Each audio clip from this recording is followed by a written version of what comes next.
Listo. Entonces vamos ahorita a compartir. Compartir. Listo. Vamos nosotros. Ya. Ya, Lili, tú me dices. Ok. Como ya Carlita había anunciado, el tema para hoy era mentiras que las mujeres creen acerca del pecado. Ese es el tema que nos toca hoy. Ya puedes avanzar, Carlita. La siguiente. Pecadora yo. Qué pregunta, ¿verdad? Creo que, Carlita, aquí podemos empezar hablando acerca un poco de lo que es el pecado, porque muchas veces lo disfrazamos, ¿verdad? Y no lo llamamos por su nombre.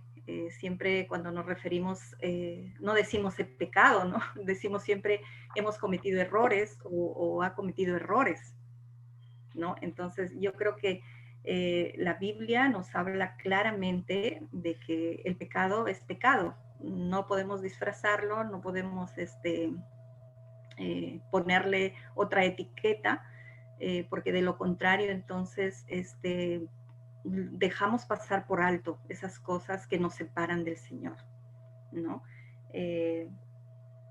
Entonces, todos creo que tenemos una idea de lo que es el pecado, ¿verdad? Sino que inconscientemente le etiquetamos otra cosa. Podemos decir que son nuestras debilidades, que es un error que hemos cometido, o podemos decir, en nuestra mente y en nuestro corazón quizás tenemos la idea de que sí hemos pecado, pero no lo admitimos, no lo admitimos conscientemente. Tenemos que saber que el pecado es peligroso, que es destructivo y que nos conduce a la muerte.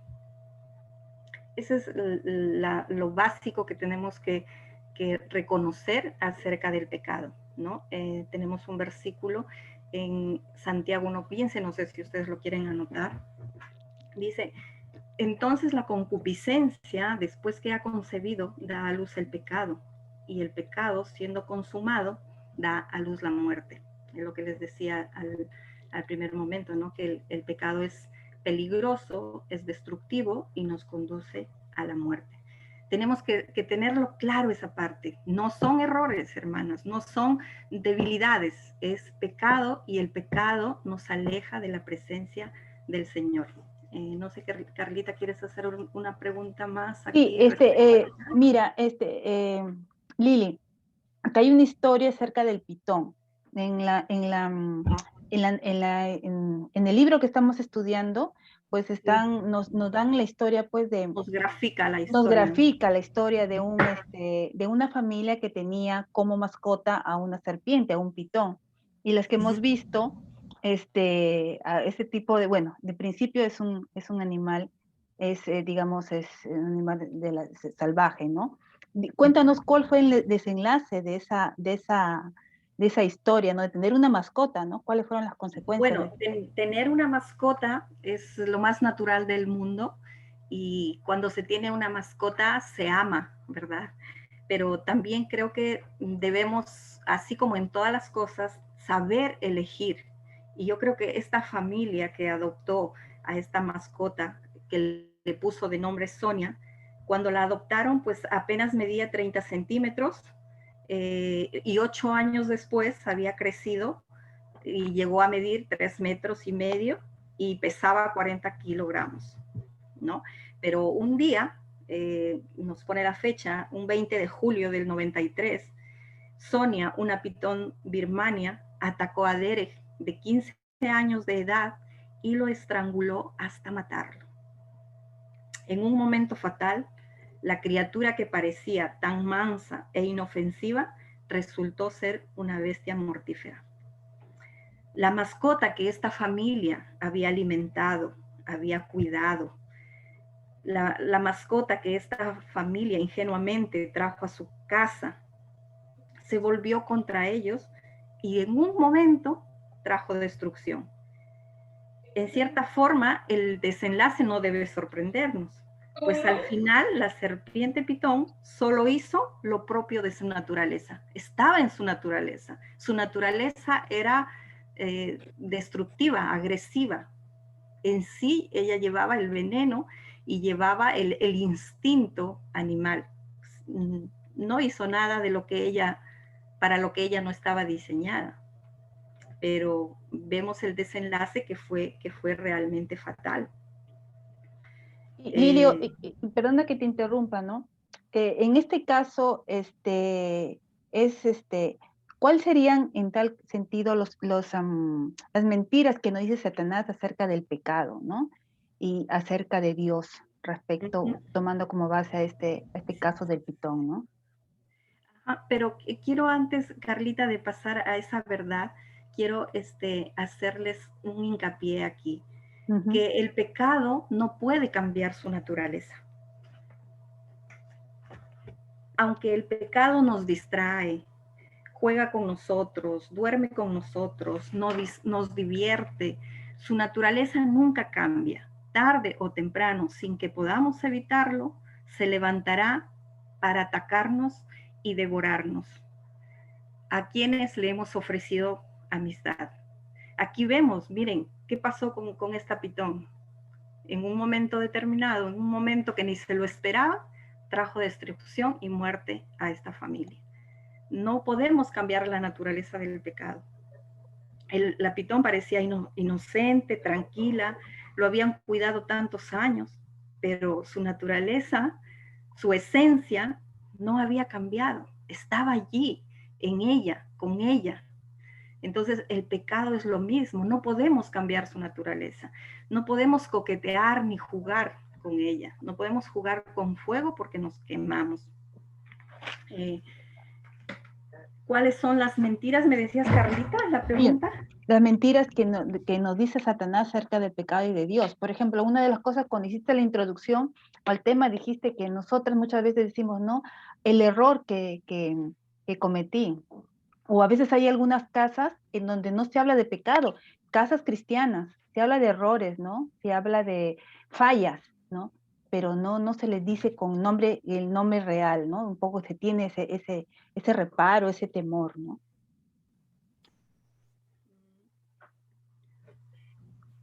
No te escuché bien, perdona, tengo el audio. Tienes delay. La pregunta, repíteme la pregunta. Sí, no, te decía, por ejemplo, que en la parte cuando tú hiciste la introducción, nos dijiste de que nosotras muchas veces no le decimos con el nombre y apellido, decimos de pecado, hablamos de errores. Esa es una también de las mentiras que utiliza Satanás respecto, Sí. respecto a esta situación. Inclusive en lugares cristianos hablamos de errores, de fallas, pero no hablamos de pecado, ¿no? No, es verdad. No hablamos de pecado, no lo admitimos. Yo creo que es una manera de no sentirnos que estamos lejos del Señor. Por eso es que creo que nos camuflamos allí, ¿no? Y una de las mentiras es, pues, puedo pecar y quedar impune. Podemos pecar y quedar impune. ¿Qué piensan ustedes, chicas? Es una pregunta un poco para meditar. ¿Puedo pecar y quedar impune? ¿Puedes avanzar, Carlita? Sí.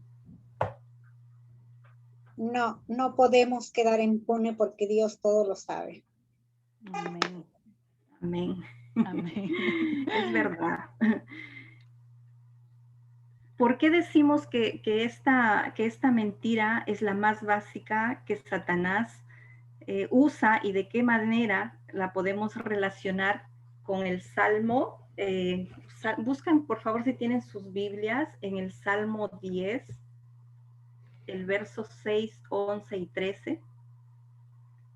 ¿Lo puedo leer, Lili, para ayudarles a las chicas? Sí, por favor, sí.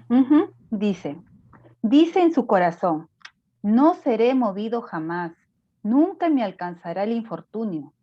Dice en su corazón, Dios ha olvidado, ha encubierto su rostro, nunca lo verá. ¿Por qué desprecia el malo a Dios? En su corazón ha dicho, tú no lo inquirirás. Salmo 16, versículos 11 y 13. Miren, aquí está súper claro, ¿no? Lo que el salmista David quiso expresar acerca del impío, de lo que hay en el corazón de la persona. Vemos que realmente hay un orgullo en el corazón, y es como que si ya llegara a la cúspide de la maldad dentro de lo que piensa, ¿no? Porque se cree que es eterno como Dios, que jamás en la vida le va a ir mal, ¿no? El malo siempre desprecia al Señor, no se fija en sus obras. Dios cree que Dios nunca, que no le está mirando, que no está pendiente de sus obras, de lo que hace, ¿no? Sino por eso es que como que desprecia al Señor, ¿no? Y cree que todo lo que Él hace está bien y no va a pasar nada, pero sabemos que Dios sabe todo y que Dios conoce hasta lo íntimo y hasta los pensamientos de nuestro corazón y está listo para darnos esa retribución que cada uno de nosotros vamos a cosechar por nuestras obras, pero siempre va a ser en el tiempo del Señor, no en nuestro tiempo, ¿no? Y bueno, Satanás siembra la duda respecto a la bondad de Dios, ¿no? Siempre es una mentira básica que él nos hace creer acerca del pecado, ¿no?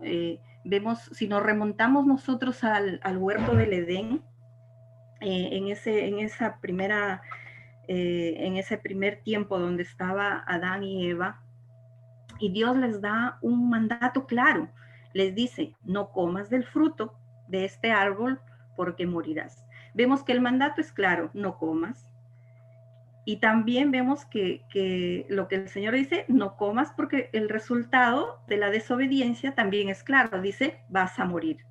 Pero vemos que Satanás les siembra la duda de la bondad de Dios por haber dado una orden semejante. Le está haciendo creer a ellos como que el Dios divino, el Dios bueno con quien ellos están relacionando, pues les está dando una figura, una manera de que como que si les quisiera controlar la vida, ¿no? Que como que si todo va a girar en torno a lo que el Señor diga. Entonces les empieza a sembrar esa duda en el corazón, como que no son ustedes independientes, como que ustedes no pueden hacer todo lo que quieran, hay un límite. Entonces como que les está sembrando, sobre todo a la mujer, porque es con la mujer la que tiene esa conversación, ¿no? Y le mete esa duda y por eso es que la mujer ya se empezará a cuestionar de la bondad de Dios respecto a ellos, ¿no? Luego rebatió las consecuencias que Dios había establecido. Lo hizo mediante un ataque directo a la palabra de Dios, ¿no? Por eso entonces la serpiente le dice a la mujer, no moriréis. En Génesis 3:4 le dice, no moriréis, ¿no? O sea, como que ahí le está haciendo que dude de lo que Dios había dicho, de su palabra que Dios les había dado, ¿no? Pero el mandato siempre va a ser claro de parte del Señor y la consecuencia también siempre va a ser clara. Todo lo que nosotros vamos a sembrar, eso vamos a cegar. Si sembramos para la carne, pues vamos a cegar para la muerte, dice la palabra del Señor, ¿no? Dime, Carlita. Lili, sí, Satanás es un mentiroso, ¿no? Su naturaleza es mentirosa, ¿no? Hay algunas palabras que Satanás maquilla al pecado, tergiversando su real significado. ¿Cuáles son? Y eso bastantes veces nosotros caemos en esto, ¿no? Lo pensamos, lo repensamos y como el Espíritu Santo está ahí, que a nosotros nos alerta, pero nosotros tratamos de contristar al Espíritu. Y esas palabras, ¿de qué manera lo maquilla? ¿Cómo lo maquilla? Bueno, nos hace ver de manera como que el pecado es divertido, como que el pecado es seguro, como el pecado es inocente, es deseable, insignificante, nuestro derecho es legítimo y que muchas veces es inevitable, que lo tenemos que hacer, ¿no? Entonces, y si nosotros caemos en eso, es que no le vamos a llamar al pecado pecado, sino lo vamos a disfrazar y nosotros vamos a caer en ese juego, porque Satanás es especialista en maquillar las cosas, es especialista en cambiarle la forma a las cosas para que las haga atractivas, pero el fondo sabemos que siempre va a ser destructivo, el fondo siempre va a ser la muerte, porque esa es la consecuencia del pecado, muerte. Sí, Lili. Otra de las cosas también que, que es, que puede, digamos, alertarnos o alarmarnos a nosotras es respecto a los placeres del pecado, ¿no? ¿Qué nos puede señalar y cómo lo podemos evidenciar? Hay una revista, así como hay Cosmopolitan, Vanidades, ¿no? Revistas que son enteramente para mujeres. Hay una revista que se llama Self, y esta revista ha acuñado una frase, que de una u otra manera es vital, ¿no? La frase es: un romance puede ayudarte a sobreponerte a un matrimonio frustrado y en algunas ocasiones llenarte del valor necesario para abandonar un mal matrimonio. ¿Cómo podemos nosotros no caer en esta frase acuñada por esta revista? Bueno, a ver, un poquito esta frase acuñada a nuestro entorno, a nuestra realidad, podría ser: un clavo saca otro clavo en el mundo secular, ¿verdad? Satanás en realidad lo que sugiere es que sean cual sean las consecuencias que cosechamos, el placer y los beneficios que se disfrutan por hacer lo que se nos antoja valen la pena. Siempre lo va a pintar de esa manera, siempre lo va a tergiversar de esa manera. Pero sabemos que aquí, por ejemplo, lo que habla acerca de este romance y que otro romance te pueda sacar de esas dificultades, encierros que tú estás viviendo en ese romance. Sabemos que en esa nueva unión, sabemos que en ese nuevo matrimonio no va a haber nada bueno. ¿Por qué? Porque la persona está lastimada, está herida, lo que está buscando es un refugio, pero un refugio maquillado por el enemigo, porque va a caer en lo mismo.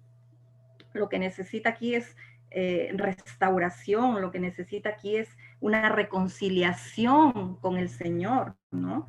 No podemos emplear esta frase, para mí da un poco de risa, pero es la realidad y lo emplean y lo dicen, ¿no? Un clavo saca otro clavo, pero las cosas en el Señor no funcionan así. En Hebreos 11:25 dice: prefiero ser maltratado con el pueblo de Dios a disfrutar de los placeres momentáneos del pecado. Siempre serán momentáneos los placeres y las consecuencias serán mayores las consecuencias. Y no solamente para nosotros, para nuestra vida. Imagínense, aquí está hablando ya de un matrimonio. Probablemente hayan hijos, ¿no? Probablemente puede ser niños pequeños, niños grandes, pueden ser adolescentes. Imagínense todo el caos que se va a armar en la vida de estas personas, todo el revuelo que va a causar, todo el rencor, todo lo que va a conllevar simplemente por un momento de placer, por un momento de pronto de querer huir a una realidad en la que está sumergida o viviendo, ¿no? Ujú. Cierto, Lili. Entonces podemos ver ahorita el resumen de las mentiras y frente a ellos las verdades que el Señor nos da. Sí. Hemos dicho desde el primer capítulo, para contrarrestar las mentiras siempre va a ser a la luz de la palabra, ¿no? En resumen de lo que hemos hablado, pues puedo pecar y quedar impune. La verdad, las decisiones que tomo hoy tendrán consecuencias futuras. Voy a cosechar lo que siembro. La cosecha es un principio general que se da tanto en la vida de los creyentes y no creyentes. Es un principio universal, pero que se cumple y más en los creyentes, ¿no? Vamos a leer Génesis 3. Carlita, no sé si me ayudas a ver. Génesis 3, el verso 4 y 5. Ya, ahorita lo leo. A ver. Génesis 3, versículos 4 y 5. Entonces la serpiente dijo a la mujer: no moriréis, sino que sabe Dios que el día que comáis de él serán abiertos vuestros ojos y seréis como Dios, sabiendo el bien y el mal. Serán sabiendo el bien y el mal. Y ya vemos la consecuencia a la que llegó, ¿verdad? Esta decisión de Eva de comer fue realmente nefasta, llegó a la humanidad entera. Y fue un caos para ella porque trajo consecuencias a su vida personal, emocional, psicológica, como esposa. Y luego esto alcanzó a Adán y a través de Adán también a la humanidad entera, ¿no? Imagínense, solo por una pequeña demanda que el Señor hizo y que Eva lo pasó por alto, ¿no? Entonces, las decisiones que tomamos tendrán sus consecuencias futuras. Tarde o temprano esas consecuencias van a llegar. Los placeres del pecado son pasajeros. Hebreos 11:25. A ver, ya lo tengo aquí, Lili. Okay. Dice, escogiendo antes ser maltratados con el pueblo de Dios que gozar de los deleites temporales del pecado. Imagínense, tenemos que ser sabios a la hora de qué es lo que realmente escogemos, qué es lo que queremos para nuestra vida.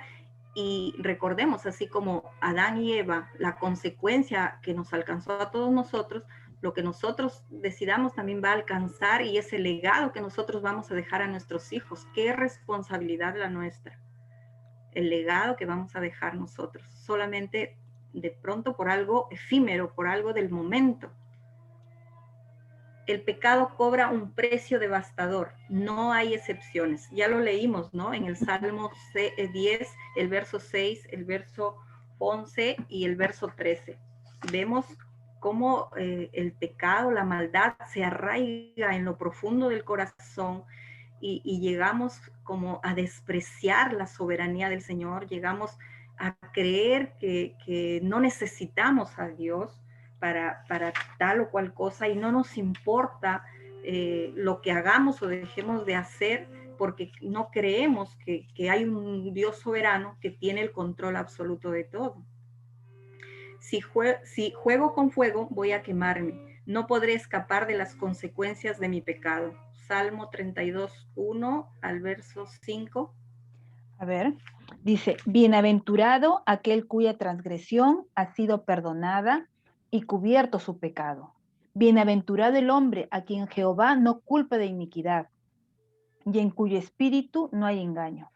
Mientras callé, se envejecieron mis huesos, en mi gemir todo el día, porque de día y de noche se agravó sobre mí tu mano. Se volvió mi verdor en sequedades de verano. Mi pecado te declaré, y no encubrí mi iniquidad. Dije, confesaré mis transgresiones a Jehová, y tú perdonaste la maldad de mi pecado. David nos está contando su experiencia respecto al pecado que él tuvo. Y las consecuencias fueron terribles para él, ¿verdad? Porque dice que hasta sus huesos se enfermaron. O sea, la enfermedad física nos va a llegar cuando nosotros estamos en pecado. Entonces, sí, realmente necesitamos acercarnos a Dios, necesitamos reconocer al pecado como pecado, confesarlo delante del Señor para que el Señor nos libre, para que el Señor nos guarde, para que el Señor nos ayude a vivir en victoria. ¿Avanzamos, Carlita? Ya, amiga. No sé si hasta ahí de pronto quieren hacer alguna pregunta. ¿Hay alguna duda, chicas? Activen su audio si es que están, me parece que hay alguna que estaba queriendo hablar, ¿no? O levanten su mano si es que no pueden desactivarlo para desactivarlo yo. No, no, Lili. Ok, claro, avanzamos con el siguiente punto. Ya. En realidad, mi pecado no es tan malo. Iniciamos, te pregunto, Lili. A ver, dice, si provenimos de un hogar sano y con principios morales o hemos sido activas en la iglesia, podemos caer en la tentación de comparar nuestros pecados con la de los otros. Pablo nos lo advierte en 1 Corintios 6, 9 al 10. ¿Qué nos puedes decir al respecto? Es interesante cómo Pablo nos plantea o cómo nos advierte en 1 Corintios ¿no? Es de verdad que es interesante este versículo y si bien es cierto cuando hemos crecido en un hogar cristiano, yo creo que aquí más de una, o no tanto podemos decir en un hogar cristianos, pero sí en un hogar con valores y principios muy remarcados, muy, muy firmes, ¿no? Pues la verdad que nunca pasa por nuestra mente de pronto prostituirnos, por ejemplo. Nunca pasa por nuestra mente tener una relación homosexual. Nunca pasa por nuestra mente de pronto ir por un aborto, ¿no? O nunca, ni siquiera, ya en otras palabras, decirles, ni siquiera repetimos palabras de doble sentido o malas palabras, como decimos comúnmente, ¿no? Sino que imagínense, si no pensamos ni hacemos todas estas cosas, pues nos definimos como buenas cristianas o nos definimos como buenas personas, ¿verdad? Pero vamos a leer lo que dice Primera de Corintios 6, 9, 10 al respecto. A ver, Vamos Lili. a leerlo, Carlita. Sí, ¿no sabéis que los injustos no heredarán el reino de Dios? No erréis, ni los fornicarios, ni los idólatras, ni los adúlteros, ni los afeminados, ni los que se echan con varones, ni los ladrones, ni los avaros, ni los borrachos. ¿Lili? Ya se conectó ya. Sí, Carlita, Sí, se sí. echó. Se echó tú estás, permíteme para seguir compartiendo. No estoy yo de hospedadora, está, me parece, la hermana Beatriz. Isabelita, hazme hospedadora, por favor. El versículo, analicemos aquí el versículo. La verdad que podemos pensar, no nos enmarcamos en este versículo, ¿verdad? Porque no somos fornicarios, de pronto no somos adúlteros, no hacemos nada de estas cosas graves, no asaltamos a nadie, no delinquimos de una manera de pronto que podamos lastimar a alguien, no somos asidos a la bebida,